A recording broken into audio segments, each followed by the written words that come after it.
Good morning, respected principal, teachers, and my dear friends. I am Manaji presenting thought of the day. To be angry is to let others' mistakes punish yourself, said Gautam Buddha. Explanation: when you get angry on others, it is the punishment to yourself for others' mistake. Next thought: stop trying to calm the storm. Calm yourself, the storm will pass, said Gautam Buddha.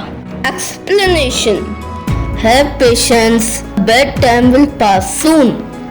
Next thought: be patient, everything comes to you right moment. Explanation: hard work definitely gives the positive result at the right moment. Thank you. Have a nice day.